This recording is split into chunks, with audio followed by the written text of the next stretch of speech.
Yo, what up YouTube? It's your boy VSAT back, bringing you guys a new series called Fan Mail Friday. Now basically what the series can consist of is I'm going to try and do a video every single Friday, assuming we get good questions and enough questions. So what it's going to be is, it's not necessarily a Q&A. What I basically want is in-depth questions where you tell me, VSAT, what do you think about this? This is my situation. This is maybe what I think. How do you feel? Now, this is the first video, so we didn't get anything super in-depth, but I did mention it in my live stream, and I was fortunate enough to get a few questions. So I'm going to be answering a few questions here today to kick it off. Like I said, I'd probably like to answer only one question per week, although we do have a few here, and maybe we get into a good rigmarole of how this series should look. So this is going to be Fan Mail Friday, and hopefully we get this posted every single Friday for you guys. So believe it or not, but a lot of our questions here are pertaining to relationship questions, which is no surprise. I'm sure a lot of you guys are probably on the younger side of my viewer base, and you guys want to know, VSAT, what's up? How do you do it with the ladies?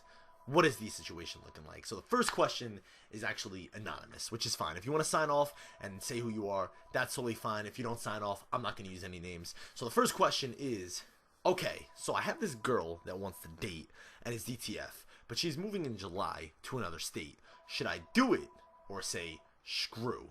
Now, I don't know what you mean by screw. I don't know if you mean by screw it as in nah, or screw as in, like, you know, bada bing, bada boom. But, so you're saying she wants to date, and she's DTF, which means she's down to get dirty real quick. But she's going to be moving to a different state in July. Well, that's a tough one, man. That's all about, I guess, you and how you feel. Do you want something, like, it depends on how long is the state. I think, how old are you? Like, could you do a long distance relationship? Is that even talked about? I mean, if you like her like that and you want to date her, I don't see why not, man. You guys could always be lifelong friends and all that good stuff, and I don't see why not. Like, I don't see why you couldn't do that. Like, my girlfriend right now lives 2 states away, about 3-4 hours away, so, and we make it work, you know what I mean? It's not that it's not possible. Obviously, if you don't have transportation, or depending on how far that is, obviously there are different variables that come into play here. But I mean, I don't see how this is bad. It seems like this is a win-win. I mean, freaking, you get a girl that you seem like you like. I mean, you're contemplating it, so I assume you like her, and then she's down for the stuff, you know what I mean? I mean, if that's what you're about, man, I don't see why not. That seems like a win-win on your end, man. But yeah, I would say freaking, do you like this girl? If you do, why not? And if she is moving, maybe you can make it work, or if not, at least you got the experience, you know? It all depends, you know? If you think she's worth it, then go for it, man. When I was young, I used to date, like, in the 8th grade, 9th grade, when I first, you know, started, like, really liking girls. I just started dating a bunch of them that I could just date, and it was like, whatever. But as I got older, I realized that I don't want to waste my time with girls, because, like, I don't have the time. Like, I'd rather sit here and play COD and just talk to a webcam and into a blue snowball, you know what I mean? But nowadays, or for the past couple of years, I'm just like, nah, she's got to be on point. So I guess it's more so where your mentality is, and how, I guess, how you want you know, how you want it to be. You know, like I said, when I was younger, in like 8th grade, 9th grade, it was like, yeah, I'll just date a bunch of, you know, whatever. I can date her. Oh, I can date her. All right, why not? You know, what do I got to lose? Now I'm like, I can, but she's probably super annoying, so I'd rather not. So now, for me, I'm just at a different point. You know, I'm an old 22. I'd rather just start prepping to settle down, if you will. Just find one diamond, opposed to date many freaking bricks. I don't goddamn know. She's a brick house. But yeah, so that would be my input on that, my man. Another question is coming in from hype_beast12, apparently from Twitch, and it's a very short question. And what it says is, VSAT, please give me advice. This is always... Okay, please give me advice. This is always talking to me. I assume some girl is talking to him about her ex, and we are always hanging out after school. Any advice? Sounds somewhat friend zone, to tell you the truth. I mean, if she's talking to you about an ex, that means, I mean, she's comfortable with you, so that's a plus, but it's about an ex, so it's about another guy. It's typically not a good sign. If you want to, like, pursue that, you gotta start steering, turn the car. Go left, you know what I mean? You're going right now, where she's like, you're going to Friend Alley. Friend Alley is that way. You're trying to get to freaking Bootyville Central, you know what I mean? You're going Friend Alley. Don't go Friend Alley. So no. You gotta turn. You gotta turn the car. Turn the advice, you know? I think right now, she's super comfortable with you, and she's talking to you about her ex. Now, I don't know what those conversations entail, obviously, but it seems like she's super comfortable, so she's telling you about her ex, and that is typically not the best sign. That is friend zone valley, so you got to turn that car real quick, my man, and head the other way. Otherwise, you're going to be stuck there forever. you're gonna be stuck there forever. Get out of there. I'm telling you, leave. Jump out of the car if you got it. Leave. Get out now. I got another question coming here from my buddy Hesh from the live stream, and he says, "You said girls like a mystery, so could I tell one girl that told me the stuff that went down with her boyfriend that she looks nice and pretty one day and then just walk away?"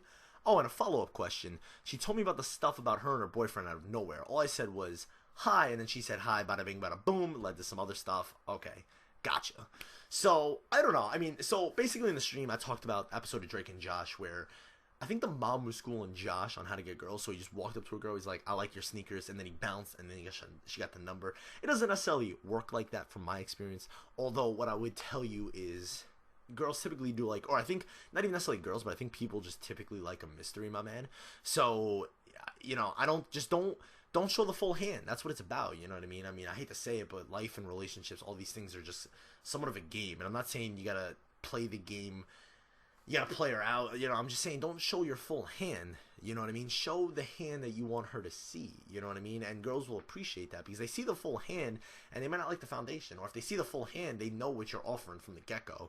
If you just show her card by card, like pretend it's poker, you know what I mean?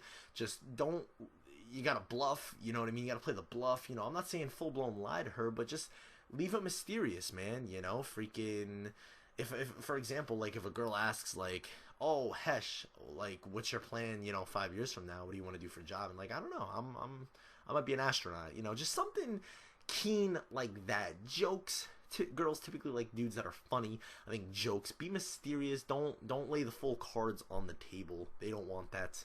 They don't want that. Don't show them the card. Show them a card or two. Don't lie. Just show them the cards you want them to see, and let the rest pan out in the future. I think that's the best way you can go about that, my man. And now the last question of the day, and probably the most intriguing question to me, is from my buddy Kaya, who first stopped in my stream about a week ago. And he asked, "Do you think what we think is reality is based on our perceptions of the world and people around us? And can our reality be changed?" So let's go through that one more time, because that just sounds like a mouthful. Do you think what we think is reality is based on our perceptions of the world and people around us? And can our reality be changed? Can our reality be changed? Yes, no doubt about it. Now, I don't know if I'm taking this too literal. If Mars comes down and hits planet Earth, but we all live somehow, that would never happen, but we live, reality changes like that. You know what I mean? Now it's like a Fallout scene. Like we're fighting. It's cannibalism. We're killing people. We're surviving. You know what I mean? We're adapting. We're surviving. Darwinism. So I do think reality, it can be changed, I guess. You know what I mean? Definitely, I think it can be changed. And do I think what we think is reality is based on our perceptions of the world? Yeah, definitely. I think we grow up, like, I always say it, like my buddy Curb, shout out to Curb, he would always say, like, VSAT, yo, it's messed up that, like, people from other countries could, like, eat dogs and stuff, or, like, eat these animals, like, praise cats. And it's, like, one thing you gotta realize is, like, if you grow up and your parents drill something in your head and make you believe something, kind of, you might grow up older to realize that necessarily isn't a thing. But I mean, like, if you grow up learning a certain way, you're typically going to follow that path. You know what I mean? We kind of always grow up, we idolize our parents for the most part, and we look up to that, to what we're learning. But yeah, I mean, I think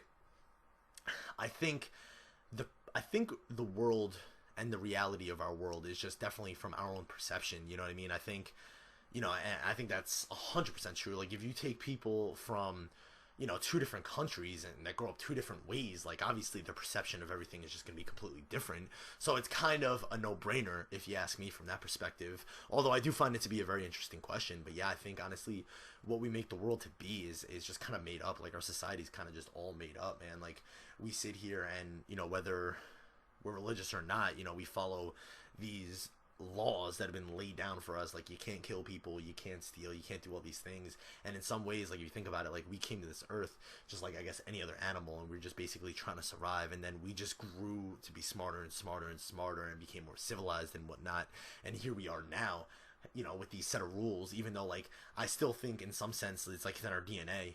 You know what I mean? And I don't want to say necessarily everyone's that killer, but, like, for example, like, if you saw your loved one getting attacked or something like that, you wouldn't act immediately and kill whatever, you know what I mean? Like, you wouldn't, you know what I mean? It's instinct somewhat, you know what I mean? We're still animals, and at heart, you know, I think we've become civilized and made up this society and this culture that we kind of abide by, you know, depending on where we're from. But yeah, I definitely think, I guess the world and what was the exact question? Yeah, our perception of the world is just really from what we make up. Honestly, I think a lot of us is what we build in our minds is what our world is, for better or for worse. You know, we choose to believe what we want to believe, and then from there, you know, that's how our world dictates around us. So, yeah, I would say that's the answer for that. So I hope you guys did enjoy the first ever Fan Mail Friday. Like I said, if you guys want, I answered a few questions there. I would typically like one question. Feel free. You guys write novels in my Twitch chat. I even see some long messages on YouTube. Leave me a detailed email. Even if I skim through it and cut certain parts out, write a novel. Be J.K. Rowling. You know, write Harry Potter. I don't know if that's her name. Rowling, whatever. Write Harry Potter. Write the Sorcerer's Stone. You know what I mean? Freaking my buddy, what's his name? Gibbs from NCIS. I don't know what that's to do with anything, but shout out to NCIS. I fucking love that show. But yeah, guys, thank you for watching. Hope you guys did enjoy Fan Mail Friday. If you guys did, be sure to leave a like and all that good stuff, and I'll see you guys next time. Peace.